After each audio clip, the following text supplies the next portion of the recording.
नमस्कार, राम राम, राधे राधे, जय श्री कृष्णा। कैसे हो आप सभी? हाँ तो दोस्तों, फिर एक बार और धरनी एजुकेशन में आप सभी का स्वागत, अभिनंदन।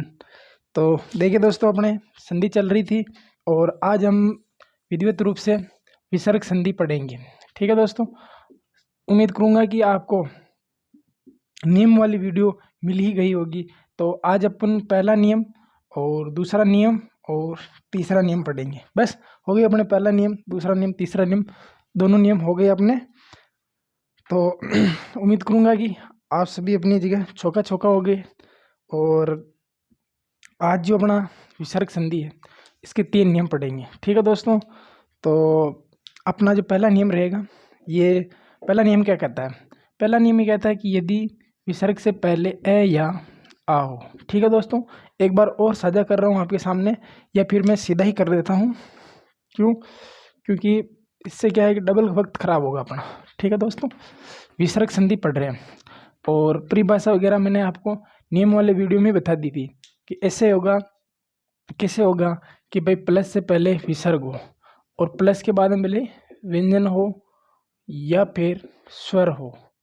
ठीक है दोस्तों, जो परिवर्तन विकार उच्चारण लेखन में होगा वो इस विसर्ग में होगा, न कि इस व्यंजन में होगा। ठीक है दोस्तों, तो अपन जो आज पहला नियम पढ़ेंगे, ठीक है दोस्तों, अपना जो पहला नियम रहेगा, पहला नियम ये रहेगा अपने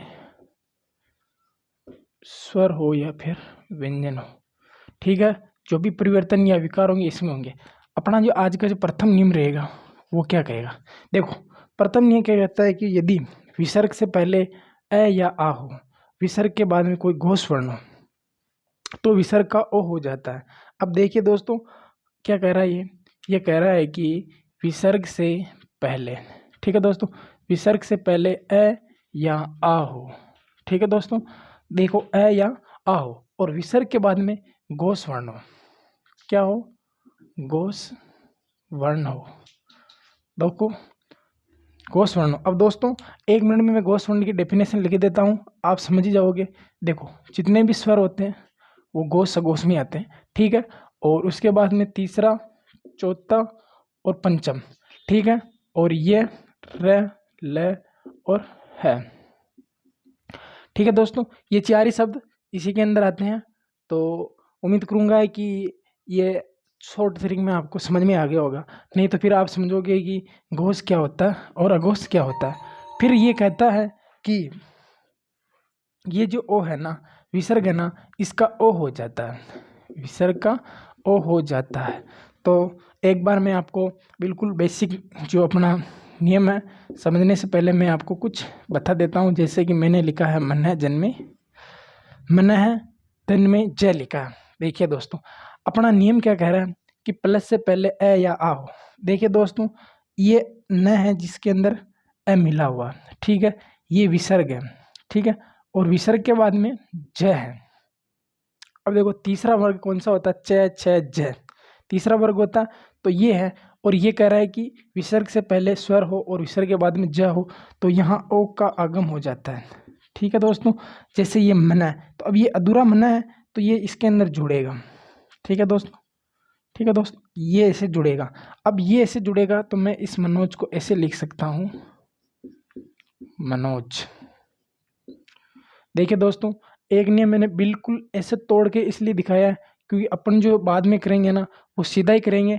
प्लस पहले ए या आ रहा, बाद में कोई घोष वर्ण है तो ओ हो जाएगा। ठीक है, अभी मैंने इसलिए बताया। देखो, अपना नियम कह रहा है कि प्लस ये जो विसर्ग है ना, ये विसर्ग, विसर्ग से पहले ए या आ हो और विसर्ग के बाद में कोई घोष वर्ण हो।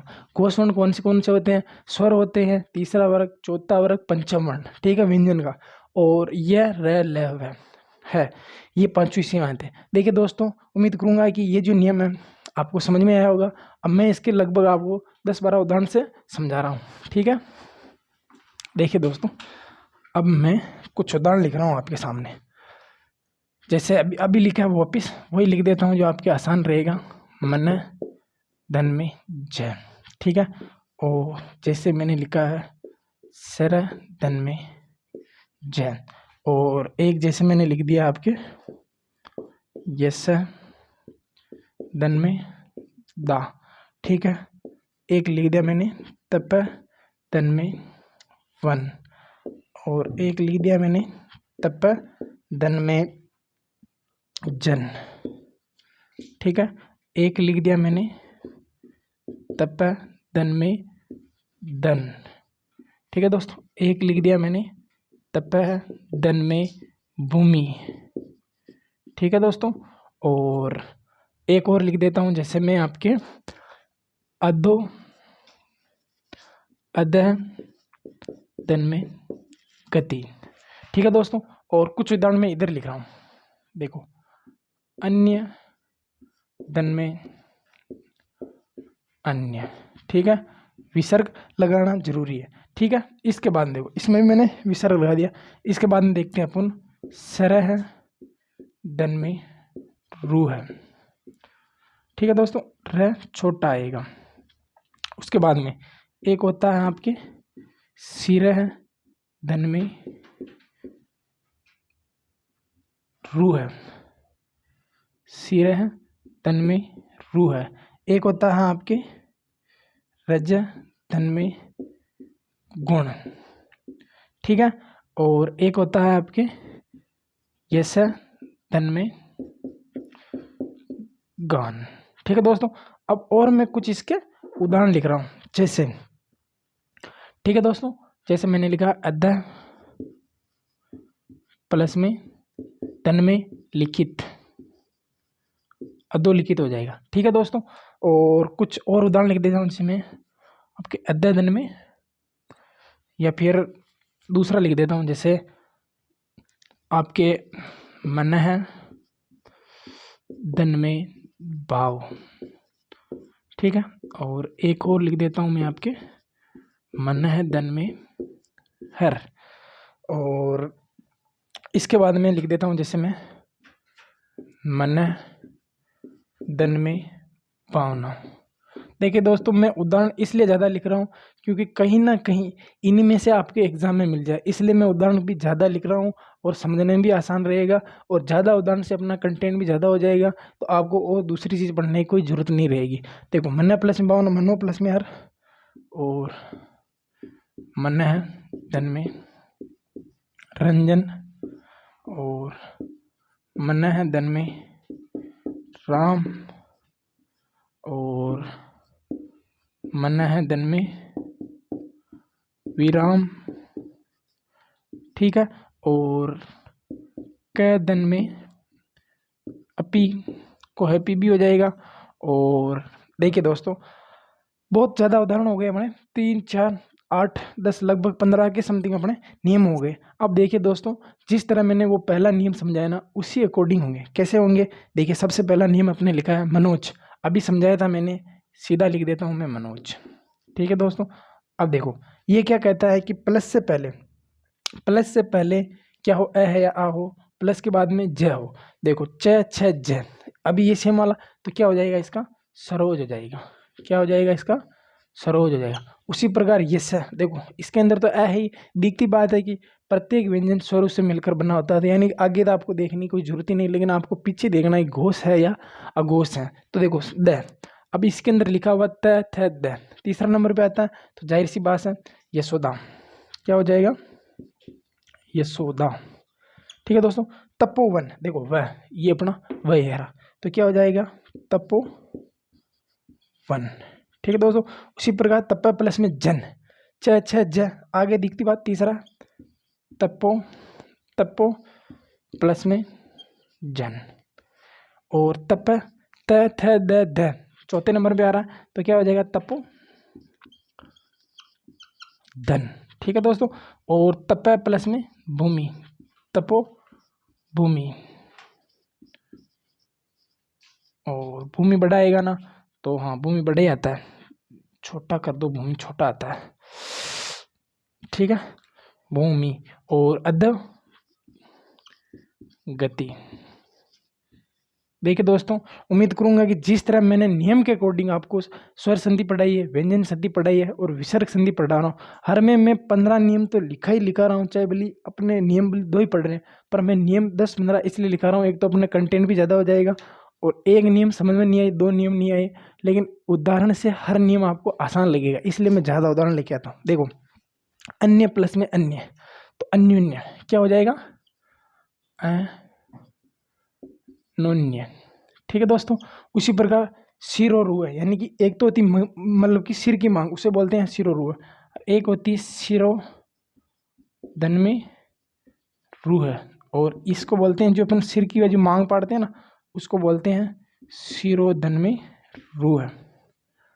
और अगला है आपके रजोगुण, रजोगुण का रजोगुण हो जाएगा। ठीक है दोस्तों। उसी प्रकार है यशोगान। ठीक है दोस्तों। तो यशोगान का क्या हो जाएगा आपके यशोधन में गान। उसी प्रकार अधोलिखित, तो क्या हो जाएगा आपके अधोलिखित, अधोलिखित। और मनोभाव का क्या हो जाएगा आपके मनोभाव। दोस्तों उम्मीद करूंगा कि विसर्ग संधि का जो प्रथम नियम है आपको समझ में आ रहा होगा, और अगर ये आपको थोड़ा अगर हार्ड लगे तो आप एक काम करना, वीडियो को दोबारा कर लेना, आपको कोई दिक्कत नहीं होगी। लाल पेन कम चल रहा है, इसकी जगह अपन ग्रे कलर ले लेते हैं। ठीक है दोस्तों। तो अपने ये जो नियम है, अगला नियम मन प्लस में भावना। देखो ये कह रहा है कि प्लस वेल इसके बाद में ब, देखो प फ ब ये इसी के अंदर आता है, तो क्या हो जाएगा इसका कोस हो जाएगा, तो इसका ओ हो जाएगा। तो क्या करेंगे मनो भावना। देखिए दोस्तों बिल्कुल सरल, आपको याद रखना है कि विसर्ग के पहले ए या आ हो, और विसर्ग के बाद में आपके ये होना चाहिए, आपके कोस होना चाहिए, तो ओ हो जाएगा। जैसे मनोरंजन, तो क्या हो जाएगा आपका मनोधन में रंजन। ठीक है दोस्तों। और आरपीएससी हो चाहे अधीनस्थ बोर्ड कोई सा भी होना, तो वो है ना मतलब कि अपने जो आम चाल में जो अपन जो वातावरण में जो चीज़ें घटती हो, अपन जो रोजमर्रा में काम आने वाली चीज़ें हैं ना, उन्हीं के उदाहरण ज़्यादा ले लेता है। जैसे मनोरंजन का ये 2-3 बार पूछा गया, अभी 2018 ऐसे में पूछा, पटवार में पूछा था ये, और वीडियो में भी पूछा गया। और ये जैसे अभी कैदन अपी, ये 2018 जो अपने पटवार का हुआ था उसके अंदर पूछा गया था। मन्ना प्लस में राम, तो क्या हो जाएगा मनो राम। और मन्ना प्लस में मनोवीराम। देखिए दोस्तों अगर मैं उदाहरण लिखना चाहूँ ना, तो इसके 50-50 उदाहरण लिख दूँ, पर किताब अपने को किताब नहीं बनानी, अपने को शॉर्ट नोट बनाने हैं, और हमें अगर समझ में आना चाहिए चाहे कोई सा भी उदाहरण हो। जैसे को एपी, देखो को देखो को एपी ऐसे भी लिख सकते हैं अपन, ठीक है, और ऐसे भी लिख सकते हैं अपन को एपी, ऐसे भी लिख सकते हैं, दोनों ही अपने शुद्ध माने जाएंगे। ठीक है दोस्तों। ये भी अपन अधिकतर ये लिखते हैं, अपन ये अधिकतर ये नहीं करते, पर ये भी सही होता है। तो दोस्तों ये नियम क्या कह रहा है कि प्लस से पहले यानी कि विसर्ग से पहले आपके ए या आ हो, और विसर्ग के बाद में घोष वर्ण हो। घोष वर्ण कौन कौन से होते हैं अपने, देखो मैंने लिखा स्वर होते हैं, प्रथम वर्ग, तीसरा वर्ग, चौथा वर्ग और पांचवा वर्ग, ये रह और है इसी में आते हैं। पहला लिखा मैंने मनोज, यानी कि विसर्ग से पहले नया हो। देखो व्यंजन तो है स्वरों से मिलकर ही बनते हैं, तो इसमें कोई दिक्कत ही नहीं है। उम्मीद करूंगा कि आपको ये प्रथम नियम समझ में आ गया होगा। तो अब अपन दूसरा नियम ले लेते हैं। दूसरा नियम भी बिल्कुल रह वाला ही है। देखो प्लस से पहले ये कह रहा है कि अ या आ नहीं आने चाहिए। ठीक है, बिल्कुल बेसिक नियम है इसी नियम का, देखो इसलिए मैं वापिस हटा भी नहीं रहा हूँ इसको। ठीक है, और अपने बिल्कुल आसान नियम है वो भी, यानी कि अ या आ नहीं होना चाहिए। ठीक है, और बाद में कोई घोष वर्ण आ जाए यानी विसर्ग के बाद में, तो विसर्ग का ओ विसर्ग का र हो जाता है। ठीक है दोस्तों, बिल्कुल इजी है, और मैंने वैसे थंबनेल में भी लगा रखा है, तीनों नियम की फोटो ये लगा रखी है, आपको आसान समझ में आ जाएगा। और उसके बाद में अपन पढ़ेंगे कि प्लस से पहले ए या आ हो, बाद में आपके क का प पा और फ हो, तो विसर्ग ज्यों का त्यों ही रह जाता है। जैसे अपन प्रातःकाल लिखते हैं ना, और ये कामना मनोकामना। ठीक है, देखो ये कह रहा है कि देखो प्लस से पहले यानी कि विसर्ग से पहले क्या होना चाहिए आपके ए या आ वर्ण नहीं हो, और विसर्ग के बाद में कोई घोष वर्ण हो, तो जी ये विसर्ग है ना, ये विसर्ग है ना, इसका र हो जाता है। ठीक है दोस्तों, विसर्ग का क्या हो जाता है आपके र हो जाता है। जैसे अब मैंने एक उदाहरण लिखा, जैसे बिल्कुल एक छोटा सा उदाहरण ले लेता हूँ। जैसे अपन अधिकतर बोलते रहते हैं। मैंने लिखा है जैसे 80 है धन में वात। देखिए दोस्तों, बिल्कुल जीरो लेवल से जितना आसान हो सकता है उस लेवल से मैं इसको बताऊंगा। क्यों? क्योंकि अपन एक नियम अगर अच्छी तरह से पढ़ ले, एक उदाहरण, तो पूरा नियम अपने समझ में आ जाता। देखो, ये कह रहा है कि विसर्ग से पहले क्या नहीं होना चाहिए, आपके अ अथवा आ नहीं होना चाहिए, और विसर्ग के बाद में कोई घोष होना चाहिए। ठीक है, अ या आ नहीं होना चाहिए, घोष होना चाहिए। तो ये जो विसर्ग है, ये आपके रैम में परिवर्तित हो जाता है। तो देखिए दोस्तों, ये 80 है, मैंने ये 80 का 80 पूरा लिख दिया। देखो, र वर्ण हमेशा आधा अधूरा जो वर्ण होता है ना, अधूरा आदमी हमेशा ऊपर जाके बैठता है। अपने देखो सामाजिक जीवन में भी अपने ये होता है, जो अधूरा आदमी होता है ना, वो हमेशा ऊपर ही ऊपर रहता है, क्योंकि उसको वो टेंशन ही नहीं है। ठीक है, आज यहाँ कल वहाँ, जैसे ये रहा है। आगे क्या है? वाद। ये प्लस का चिन्ह है, मैंने यहाँ वाद लगा। अब ये विसर्ग यहाँ लगा हुआ ना, तो ये आधा यहाँ आएगा, तो ये ऊपर चला जाएगा, तो यहाँ हो जाएगा आपके आशीर्वाद। देखो, ये शब्द शुद्धि में बहुत ज़्यादा बार पूछा जाता है। अभी तो इसका उदाहरण ही हो गया। देखो, शब्द शुद्धि पूछते हैं ना, उसके अंदर पहला ही शब्द यही देते हैं, आशीर्वाद। ठीक है, और अपन भाई साहब क्या करते हैं कि पहला ही ये सही, जबकि ये गलत होता है। क्यों? क्योंकि इसका उच्चारण करेंगे ना, जैसे ये आ, इस शब्द पे लगेगा ना, जिस शब्द के ऊपर ये लगता है ना, उस शब्द से पहले इसको बोला जाता है। जैसे ये सी पे लगा हुआ, तो सी से पहले इसको बोलेंगे। तो अगर सी से पहले बोलो तो क्या बनेगा? ये आरसी वाद।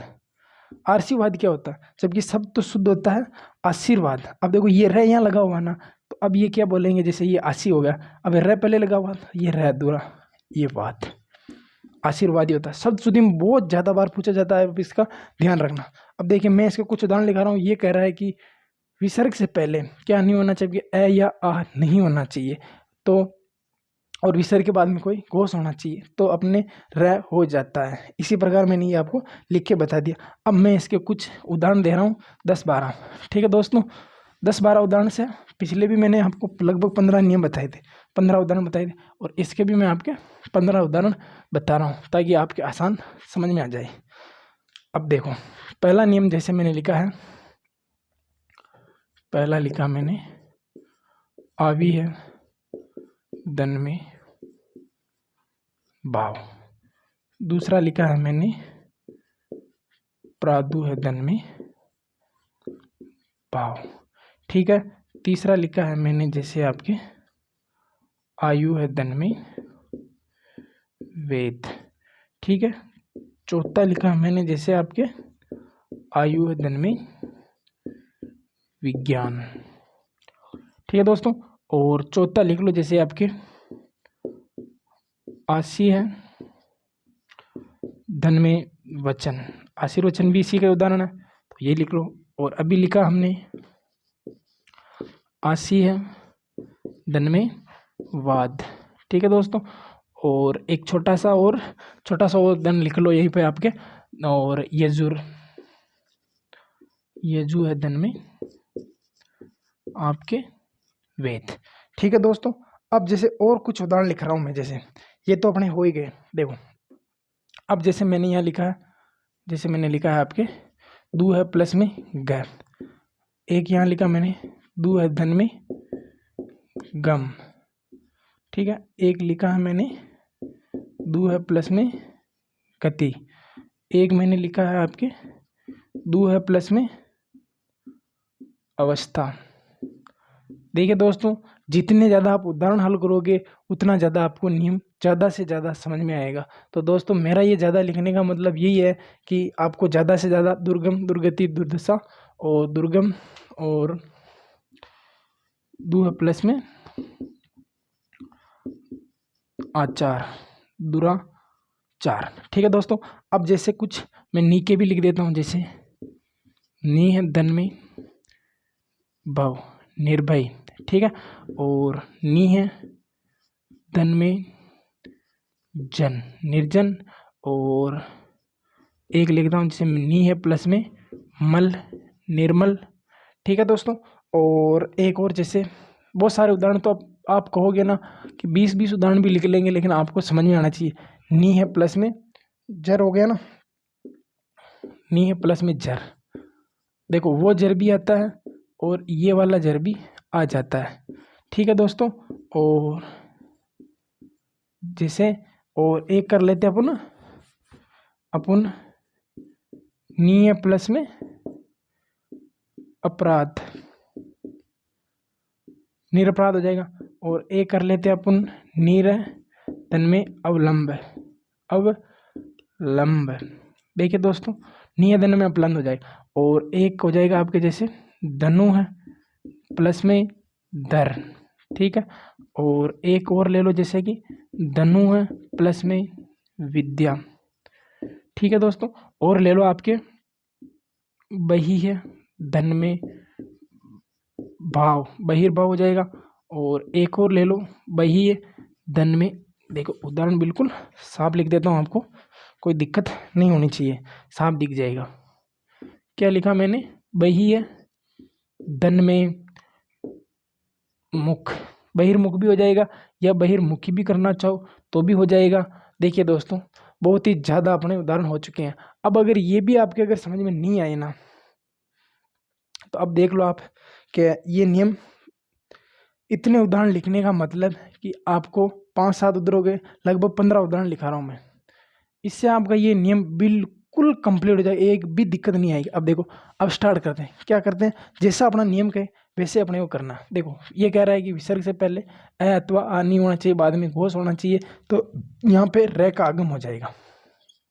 यहाँ पर भी, यहाँ पर ऊ है, यहाँ पर ऊ है, यहाँ पर ऊ है, यहाँ ई है, यहाँ ई है, यहाँ ऊ है। देखो बाद में सारे घोष है, तो यहाँ पर ये जो विसर्ग है ना, विसर्ग के स्थान पर आपको अधूरा रह कर देना है। ठीक है दोस्तों, कुछ भी नहीं करना है, बिल्कुल बेसिक। ये देखो, वह घोष होता है, वह भी घोष होता है, वह घोष है, देखो वह भी घोष होता है। ठीक है, यहीं पे देखो अब क्या करना है आपको, जैसे आविर प्लस में भाव है, तो क्या करेंगे अपन, आवि प्लस में भाव, आविर्भाव। ठीक है दोस्तों, विसर्ग बाद वाले में बनेगा, आप पहले वाले में मत लगा देना। ठीक है, प्रादुर्भाव। उसी प्रकार आयुर्वेद, आयुर्वेद। ठीक है दोस्तों, फिर आयु विज्ञान यानी कि आयुर्विज्ञान। ठीक है दोस्तों, और अगला नियम आपके आशीर्वचन, आशीर्वाद रूपी जो वचन होते हैं उनको आशीर्वचन कहते हैं। ठीक है, और आशीर्वाद, आशीर्वाद तो आप जानते हैं क्या होता है। ठीक है दोस्तों, और यजुर्वेद, ठीक है, यजुर्वेद। ठीक है दोस्तों, जैसा मैंने नियम का वैसा का वैसा मैंने किया, एक भी जगह आपको डाउट नहीं है। ठीक है दोस्तों, ये इसका संधि रूप है, ये इसका संधि है, संधि विग्रह। देखिए दोस्तों, ये कह रहा है कि विसर्ग से पहले यहाँ पर ऊ है, यहाँ पे भी ऊ, यहाँ पर भी ऊ, यहाँ पे भी ऊ है, और यहाँ पर भी ऊ, यहाँ पे नी है, ई है, ई है, ई है। देखिए बाद में चाहिए अपने घोष वर्ण, तीसरा वर्ण है घोष होता है। देखो नियम मैंने वही लिखाया था, अब लिए अगर आपको हर बार दिक्कत होगी तो मैं लिख दूंगा, बस लिखने में कुछ नहीं जा रहा मेरे। देखो पहली बात मैंने लिखी स्वर, दूसरी बार लिखी मैंने तीसरा, चौथा, पांचवा। ठीक है, ये र, ल और व और है। ठीक है दोस्तों, देखो तीसरा, तीसरा वर्ग स्वर है, स्वर है, तीसरा है, तीसरा है, और अंतिम पंचम वर्ण है, तो इनके स्थान पर घोष है। पहले दिख गया आपके अ या ई नहीं है, तो क्या हो जाएगा आपके र हो जाएगा। क्या हो जाएगा यहाँ पे, विसर्ग के स्थान पर आपको कुछ भी नहीं करना है, आपको र लगा देना है। ठीक है, देखो ये है ना, कक्षा 8 के लेवल से बच्चों होते हैं ना, वहाँ हम बताते हैं कि बच्चों विसर्ग से पहले ये आए, विसर्ग के बाद में ये आए, तो विसर्ग के स्थान पे आपको र कर देना है, विसर्ग के स्थान पर आपको ओ कर देना है। ठीक है दोस्तों, तो बिल्कुल बेसिक तरीके से देखिए, जैसे दू है धन में गर, तो क्या हो जाएगा आपके, देखिए दुर्ग। अपन पहले बहुत सारे दुर्ग घूमे हैं, किले घूमे हैं, ठीक है, गढ़ गए हैं, पर ये पता नहीं कि दुर्ग में कौन सी संधि है। आज से ध्यान रखना, कहीं पे भी जाओ ना, कौन सा दुर्ग चलने, तो आपको पहले ये आना चाहिए कि हाँ यार दुर्ग में के वाक्य में विसर्ग संधि है। ठीक है, दुर्ग प्लस में गम, दुर्गम। ठीक है दोस्तों, दुर्गति। ठीक है दोस्तों, देखो ये जो उदाहरण है ना, हम वापस समास में ही पढ़ेंगे। दुर्ग, दुर्गम, दुर्गति, बुरी है जो गति। ठीक है, दुर्वस्था, बुरी है जो अवस्था। ठीक है, दुर्वस्था, वस्ता। और आगे है आपके दुराचार। बुरा है जो आचार, ठीक है, वो आचार नहीं खाने का, ठीक है, आचार का मतलब व्यवहार भी होता है, ठीक है। निर्भय, आपके निर्भय। आगे है आपके निर्जन, ठीक है दोस्तों। और आगे है आपके निर्मल, ठीक है। और अपने बच्चे हैं आपके, देखो वही बात, देखो ये कह रहा है यहाँ पे ई है, यहाँ पे भी है, यहाँ पर भी ई है, ये भी ई है, उ ई ई। देखो तीसरा वर्ग, चौथा वर्ग, स्वर स्वर, तीसरा स्वर। देखो ये क्या है, स्वर। मैं पंचमण, तो क्या करेंगे, जहाँ पर भी विसर्ग है वहाँ पर हम रह कर देंगे, जहाँ पर भी विसर्ग है अपन वहाँ पर अधूरा रह कर देंगे, ठीक है दोस्तों। देखो बाकी ये उदाहरण है ना, ये जो नियम है बहुत हार्ड है, मैं इनको सरल करने के तरीके से हर जगह में रह लिख रहा हूँ, क्यों, और हर जगह बता रहा हूँ कि इनके जो अपना नियम कर रहा है कि यानी कि ए या आ नहीं होना चाहिए, अर्थात आपकी क्या होना चाहिए, या तो लघु ई हो या लघु ऊ हो, या फिर, ठीक है, इनमें से कोई सा भी होगा ना तो चल जाएगा, लेकिन ए या आ नहीं होना चाहिए, ठीक है। बात ये बोलूँ चाहे बात ये बोलूँ, मैं ये बोलूँ कि उधर मत जाना, ठीक है, अब और ये बोल दूँ कि इधर ही रहना, तो इसका मतलब उधर नहीं जाने के लिए बोल रहा हूँ इधर ही रहना, तो बात तो एक ही है। देखो यहाँ पर मैंने ए लिखा है, अब देखो क्या करूँगा मैं, निर्धन में जर, ये निर्जर भी सही होता है, ठीक है, और ये निर्धन में प्रात, निर्धन में अपराध, निर अवलंब, निरअवलंब, ठीक है दोस्तों। धनुर्धर, धनुर्धर, और धनुर्धारी भी इसी का होता है, ठीक है दोस्तों। और धनुर्विद्या, यानी कि जो धनु चलाने की जो विद्या होती है उसे बोलते हैं धनुर्विद्या। और बहिर्भाव, बहिर्भाव, और अंतिम अपना, देखो लिखने में तो मैं अभी और भी लिख देता है इनके, पर क्या है कि समझने के लिए अपने ये लगभग 15 उदाहरण ही काफ़ी है, बाकी मैं है ना ये नी वाले और उप वाले ये वाले है ना, तो मैं क्या है कि आपके 100 उदाहरण लिख देता, पर उनका मतलब क्या है। तो दोस्तों आज का अपना ये दूसरा नियम है, ये नियम ये कहता है कि विसर्ग से पहले ए या आ हो, ठीक है, और बाद में कोई घोष वर्ण हो। घोष वर्ण कौन कौन से होते हैं ये मैंने लिख दिया, अर्थात अगर मैं इसको यूँ बोलूँ कि ए या नहीं हो तो क्या होना चाहिए। देखो अभी हमने पढ़ा कई जगह तो लघु है, कई जगह दीर्घ है, कई जगह लघु ई है, कई जगह दीर्घ ई है, ठीक है, ये हो और बाद में कोई घोष वर्ण हो तो आपके अधूरा रह जाता है। तो उम्मीद करूंगा दोस्तों कि आज का अपना दूसरा नियम भी आपको समझ में आ गया होगा, और इसके बाद में अपना आज का तीसरा नियम है, ठीक है दोस्तों। तीसरा नियम बहुत ही मज़ेदार नियम है, ठीक है दोस्तों। तो आज का अपना तीसरा नियम है, आप एक बार इसका स्क्रीनशॉट ले लो, तो आपके क्या है ये फायदे की चीज़ ही रहेगी। अगर आप नोट्स नहीं भी बना रहे हो ना, मैं रोज़ बोलता हूँ कि आप भले इस क्लास को 2 बार देख लिया करो, आपका काम हो जाएगा, ठीक है। और अगर कोई वीडियो में कोई दिक्कत हो आप बेझिझक कमेंट में लिख दिया करो, मैं उसका रिप्लाई ज़रूर दूंगा आपको। कोई आवाज़ संबंधी या कोई अक्षर संबंधी, कोई शब्द संबंधी या फिर आवाज़ संबंधी, आपको कोई भी दिक्कत लगे ना आप बेझिझक कमेंट कर दिया करो, ठीक है दोस्तों। और 1-2 दिन में अपने और अगर 1-2 लाइटें लगा लेंगे ताकि अपने को अगर कोई छाया वाया दिखे तो वो हाथ की छाया भी आपको दिखना बंद हो जाएगी, ठीक है दोस्तों। इसके बाद में अपना अगला नियम ये कहता है कि अगला नियम ये कहता है कि विसर्ग से पहले, देखो ये विसर्ग है, विसर्ग से पहले क्या होना चाहिए आपके, ए या आ हो, ठीक है दोस्तों। और विसर्ग के बाद में क हो, का हो, प हो, पा हो या फिर सा हो, ठीक है दोस्तों, ये सभी आए, ठीक है दोस्तों, ठीक है। ये अधूरे हैं, ये अधूरे नहीं है, ये वाले अधूरे, ठीक है। तो जो विसर्ग है ना, ये विसर्ग क्या है, जैसे का, जैसा ही रह जाता है। देखिए दोस्तों, देखो ये कह रहा है कि देखो एक नियम उदाहरण लिख देता हूँ, जैसे मैंने यहाँ लिखा है, प्रातः धन में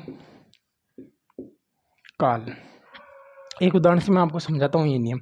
देखिए ये कह रहा है कि विसर्ग से पहले ए या आओ, अब देखो तय में क्या है, ए है, ठीक है दोस्तों।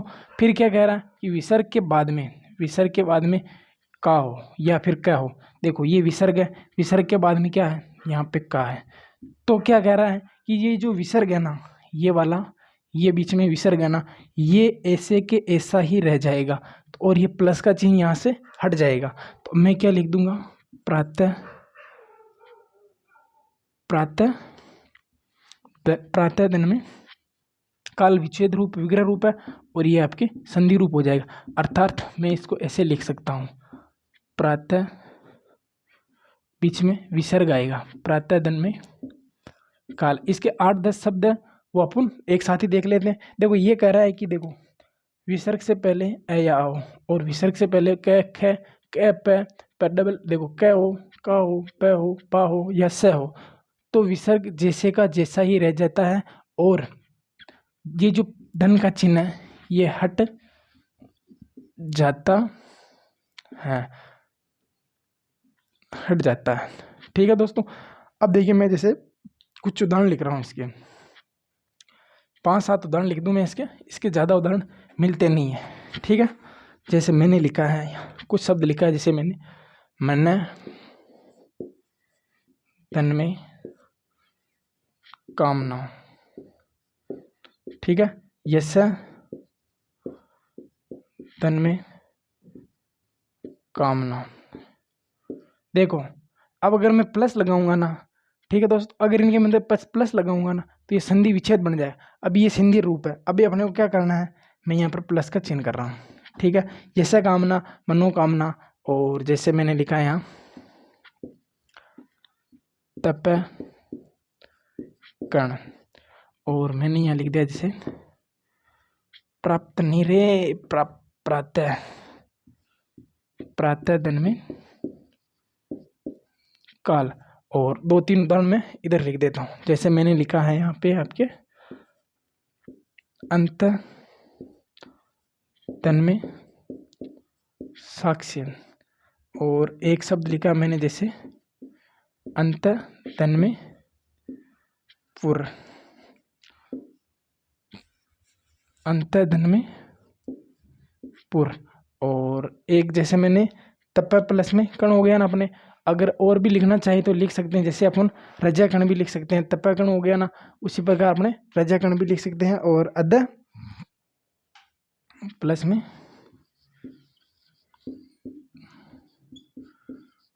पतन। ठीक है दोस्तों। और इसके बाद में अगर लिखे तो अपन लिख सकते हैं पैपान, पै धन में पान। देखिए दोस्तों कुछ उदाहरण लिखे हैं समझने के लिए, आइए समझते हैं। देखो ये कह रहा है कि प्लस से पहले ए या आ हो, ठीक है, और प्लस के बाद में का हो, ये पर का है, ये का। देखो इससे आ है तो इस तरफ तो आपको देखना ही नहीं है। अब देखना क्या है, विसर्ग के बाद में, विसर्ग के बाद में ये 5 शब्द आपको देखने हैं। अगर ये 5 शब्द आपको मिले, ठीक है दोस्तों, तो आपको विसर्ग है ना उसको जैसे के जैसे रहने देना, और ये प्लस है ना इसको यहाँ से हटा देना। ठीक है, देनो प्लस को यहाँ से हटा देना। ठीक है, देखो देखो यहाँ पे क है, यहाँ पर भी क है, यहाँ पे सा है, यहाँ पे क्या है आपके प है, यहाँ पर भी प है, यहाँ पर भी प है। तो देखिए अब मैं जैसे सीधा ही लिख रहा हूँ, मन धन में कामना। ठीक है, अपन अगर मन कामना को ऐसे लिख देता ना, मनोकामना, भगवान हमारी इसलिए भी नहीं सुनता है क्योंकि अपन मनोकामना को ऐसे लिखते हैं। भगवान को बोलते हैं ना कि हे भगवान मनोकामना, ठीक है, अपन बोलते हैं भगवान मेरी ये मनोकामना पूरी कर देना, मैं तुम्हारे ये कर दूंगा और वो काम हो जाएगा और वो मान जाएगी, तो मैं आपकी ये चढ़ा दूंगा। पहली बात तो भगवान आपको ये बोलता है कि बेटे पहले तू शब्द ही गलत बोल रहा है, मनोकामना कोई शब्द होता ही नहीं, होता है मन है धन में कामना, या फिर मन है कामना होता है। ठीक है, अब कभी भी भगवान से कुछ मांगो तो मनोकामना मत मांगना, मन है कामना मांगना। ठीक है दोस्तों, आपका काम तभी सक्सेस होगा, वरना काम भी सक्सेस इसलिए नहीं होगा, इसमें सफलता मिलेगी क्योंकि आप शब्द ही गलत बोल रहे हो भगवान के सामने, और वो तो भगवान है। ठीक है, और खासकर मेरी जितनी भी बहनें हैं उनके लिए, क्योंकि वो बड़ा भंडारी के वहाँ जाती है और वो बोलती हैं, हालांकि वो बड़े भंडारी है पर ये बात कैच कर लेते हो, यशा कामना, यशा धन में कामना, तो संधि रूप बना रहे ना, तप कर्ण, तप प्लस में कर्ण। उसी प्रकार प्रातःकाल। अब अगर आपको सुबह सुबह कोई मैसेज करे कि गुड मॉर्निंग सर और ऐसे भेजे सुप्रभात या प्रातःकाल, अगर ऐसा नहीं भेजे तो उसको बोलना कि भैया यार सुबह सुबह तुमने क्या चीज़ भेज दी, गलत शब्द है, ठीक है। और जैसे अंत धन में साक्ष्य। साक्ष्य का मतलब होता है सबूत या गवाह। अंतःपुर, अंतःपुर का मतलब होता है पहले के ज़माने में जहाँ पर रानियाँ जी निवास करती थी ना, उसको बोलते थे अंतःपुर। और अधः पतन, अधः पतन। और आपके पै धन में पान। दोस्तों आज के 3 नियम पढ़ाए मैंने। पहला नियम पढ़ाया कि यदि विसर्ग से पहले ए या आ हो और विसर्ग के बाद में आपके घोष वर्ण हो तो आपका विसर्ग है उसका ओ हो जाता है। दूसरा नियम पढ़ा था हमने, यदि विसर्ग से पहले ए या आ नहीं हो और विसर्ग के बाद में कोई घोष वर्ण हो तो विसर्ग का र हो जाता है। और अभी हमने तीसरा नियम पढ़ा है कि विसर्ग से पहले यदि ए या आ हो और विसर्ग के बाद में क हो, का हो, प हो, पा हो और स हो तो जो विसर्ग है वो जैसा का जैसा ही रह जाएगा। अब अपन कल भी 3 नियम पढ़ेंगे अपन, और 3 नियम अपने हो गए ना। कल पढ़ेंगे हम 4, 5 और 6, फिर पढ़ लेंगे हम 7, 8 और 9, क्योंकि 9 नियम है ना। इसके बाद में 2 वीडियो अपने कंप्लीट, और उसके बाद में अपन जिस तरह अभी संधि पढ़ाई है मैंने उसी की तरह अपने समास पढ़ेंगे, ठीक है दोस्तों। तो आप मुझे कमेंट करके ये ज़रूर बताया करो कि आपको ये क्लास कैसी लग रही है, और एक कमेंट ज़रूर किया करो जिससे मेरा हौसला बुलंद रहेगा और मुझे ये लगेगा कि मैं कैसे पढ़ा रहा हूँ, आपको कैसे समझ में आ रहा है। अगर आपको जिस तरह ये वीडियो अच्छा लगता है एक प्यारा सा कमेंट मेरे लिए करना। जय हिंद, जय भारत।